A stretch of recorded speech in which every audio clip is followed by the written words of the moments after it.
This video is sponsored by Bityard. With over 400 cryptocurrencies to choose from on their spot exchange, dozens of USDT pairs for futures trading, perpetual coin futures, trade commodities like gold, silver and oil, Forex, and major indices like Nasdaq. You can buy crypto from Bityard with over 50 different fiat currencies using Visa, MasterCard, Google or Apple Pay. If you like, you can use their copy trade facility, follow other traders who will execute trades on your behalf, or become a copy trader yourself. So if you want a bit of that, click the link in the description.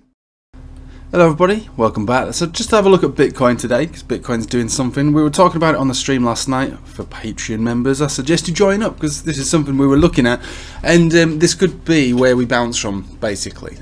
Right now what we're looking at is effectively the make or break moment for Bitcoin and its current trend. The trend which is, as far as the Ichimoku cloud is concerned, still going up, still in play. What you're looking at here is a temporary top given to us by the 200 simple moving average, and effectively a consolidation that came down to the center of the Bollinger Band. So the 20 daily, or the 21 exponential, or the 200 exponential. So quite a strong level of support coming in around this zone. So that's the $44,500 zone, give or take, you know.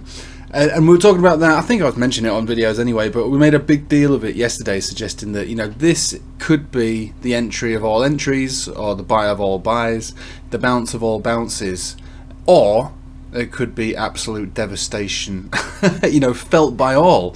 Now, I've had a quick look at some of the top caps. They're more or less doing okay, effectively doing what Bitcoin's doing. They're not particularly beating up, but altcoins on the whole will get completely trashed if we lose this zone.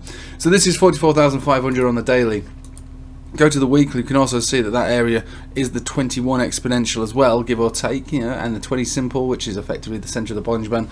So it is a big deal if we break down from here. A breakdown from this zone, you know, if we were to lose this on a weekly, never mind a daily, but a weekly closure below there, we would have to entertain some serious pullback and basically just accept that it would be a failed breakout all the way down to potentially the bottom of the Bollinger Band. So we're talking about 26% move back down to this zone, which is something that we were, you know, I can't say that we can't afford to come back down here again. If we were to come back down here, it would be interesting. Again, I bought this zone out. This is all bought for me. I'm not going to be buying any more if we come down here. I'll buy if we go down lower, but at the moment I'm not particularly going to entertain the idea that that's the most likely scenario. While above a Bollinger Band, more likely to stay above the Bollinger Band. And as we've already had a retest of the Bollinger Band on the center of the band on the weekly, we've also at the same time had a retest of the Bollinger Band center on the daily. So for any kind of bull out there, really, even though you're more statistically likely to stay in the range that you're in, the Bollinger Band center that you're in, to the tune of 65%, which is not like amazing odds, but it's still in your favor. And this is all that trading's about. It's like balancing the odds. What's most likely to happen? Are you going to stay, you know, in this area? Well, you're 65% more likely to do it, so the odds are in your favor that we do bounce from here, not just on the daily, but on the weekly. So with both of those areas being tagged overnight, technically, if you're a bull, you know, you would favour those odds, and you'd be like, well, you know, this is my chance, this is my moment. I'm going to do it. I'm going to try something. I'm going to go long. I'm going to buy. I'm going to hold, and this should continue because, again, you know, just to reiterate, we do have this trend still in play. It's not been cancelled out, and as far as I'm concerned, you know, a signal like this generally would play out to a much larger extent.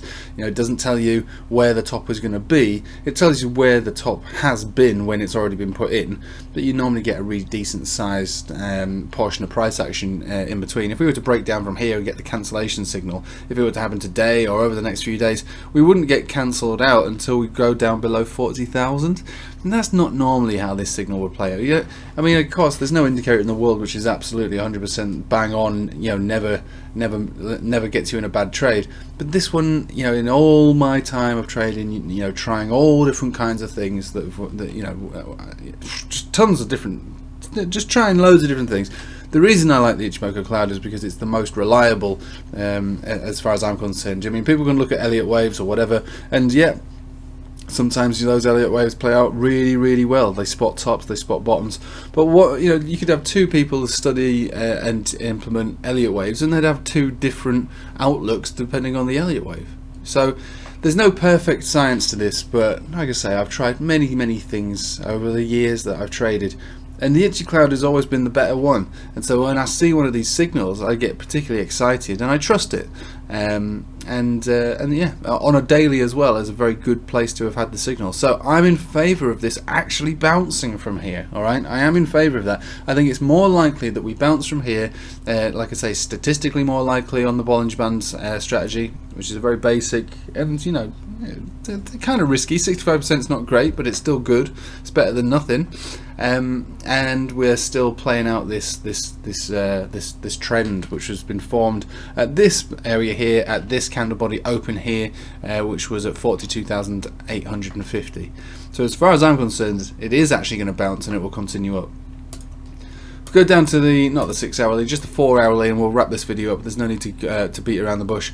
We do look like we're sort of, I suppose, drooping down a little bit below all major moving averages of significance. It's only the 200 which is below us here, about 43,400. So I'm not saying that we can't come down to that level. We could have a wick low down to there and then effectively bounce from that, and that would be another, well, just close to 4% drop down. There's not really anything particularly exciting about what we're seeing here. On the 4 hourly it does look a little top heavy, like it wants to droop down to those particular levels. The 1 hourly has actually had a negative cross, or is getting it right now, so this does look like it wants to go down a little further, which unfortunately is a little concerning. So the 1 hourly is neither here nor there for me, really. I don't really particularly trade that, but I suppose if we're looking at something happening pretty soon, you know, we really are hoping for a bounce, then ideally what we need to do is clear this box and get back above 45,800 and just stay above 45,800. That would also coincide with the way that the Bollinger Band Centre on the 4 hourly looks, which is about 46,000 give or take, and obviously this is going to go down throughout the day if we hang around below it. So long story short, I am actually preferring a bounce and actually continuation on the way up. I think that's the most likely scenario based upon the indicators, not just my thoughts. You know, my thoughts are obviously that Bitcoin will continue to go up because that's generally what it does anyway. But in the immediate term time frame, it does look more likely, statistically based on the indicators that I use, that it will actually continue up and bounce from here. So with that said, the odds aren't amazing, but they are in the favour of a bounce and a continuation from here. So other than that, you know, we talk about trading altcoins and shitcoins, and again we were talking about this on the Patreon live stream last night, and in summary, you know, what I said is that even though Bitcoin is, you know, it's probably going to come down to this area, which it happened overnight, so exactly as expected, but if it breaks down from here, then it's complete chaos for everything. Bitcoin and obviously altcoins absolutely demolished. Altcoins largely, you know, especially the ones that you know gain the most interest, which are the small cap KuCoin gem type things. You know, they're the ones that will get absolutely horrendously wrecked because their money flow index reads are still quite high. They've gone up pretty well. Most altcoins have gone up quite well over this last 4 weeks, but they're pretty hot because their order books are so thin that the money flow index ended up going quite high on the majority of them, even if the move wasn't particularly strong. So that makes it vulnerable to any kind of pullback, because if you want to get rid of a bad position, you do it while the money flow index is high, or in a good position. You get out of the trade when the liquidity is at its highest. And you know, for the last 4 weeks, we've had liquidity coming into these altcoins for the first time in a while, but it's still not great. It's not massive, and it does look reasonably peaky. So things can always go up, of course they can, and money flow index is just one way to gauge a potential toppy area, and it's mostly to do with the order books of a spot position. It has nothing to do with derivatives or open interests or funding rates or any of that sort of stuff, but they are kind of warning signs, and we see that when we go through these coins on the Patreon. It's a standard procedure. We always have to check the money flow index to give us an idea of how high it could go from this potential zone, or if you want to be getting out of your trade if it's particularly high. So again, yeah, I do favour the upside. I'm relatively biased towards that based on the Bollinger Band and Itchy Cloud, but outside of that, you know, we do have to reclaim as fast as possible 46,000, I would say, and at that stage I'd be more confident that we will move up towards 52 and maybe beyond. all eyes on Bitcoin. Forget about altcoins for now. Just forget about them. You know, the trades that we were talking about, the trades that we've done, you either bought at the lows or you wait for a significant pullback and maybe a setup after. You know, a lot of those trades that we've been talking about, you know, unless they're long-term projections, you know, they're kind of done really. What we should be doing now is focusing on Bitcoin, because you know, long story short, Bitcoin is the one that's leading this market, and if Bitcoin doesn't want to lead anymore, it will lead down, right? and everything else will fall down with it, and they will fall down to a larger extent. So let's just recognize that for a second, just sit back and understand that what we've seen, although alts have been exciting, is not an alt season. It's not. It's the market moving up as one, led by Bitcoin. And so long as Bitcoin can continue to lead on the way up, altcoins will feel some of that uplift, and they will continue. But it's still not an alt season. A true alt season is when Bitcoin reaches a particular area of interest, you know, a significant level of resistance, or starts to consolidate in a sideways or down fashion, and the Bitcoin dominance chart is quite high, and money leaves Bitcoin and goes into altcoins, as well as new money going into altcoins. It's a perfect storm for what is an alt season, and we're not at that right now. What we're looking at effectively is the market moving up, and a little bit of overexcitement for altcoins, which is fine. Thin order books allowing for big green candles, which look exciting, but the reality is that you know, they're not really able to sustain that, you know, in the short term.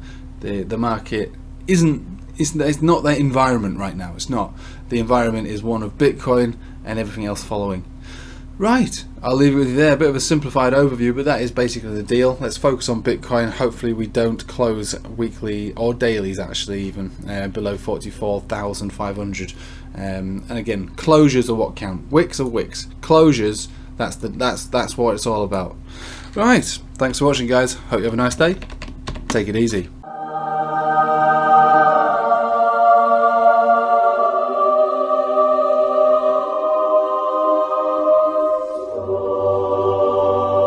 Pas en pite.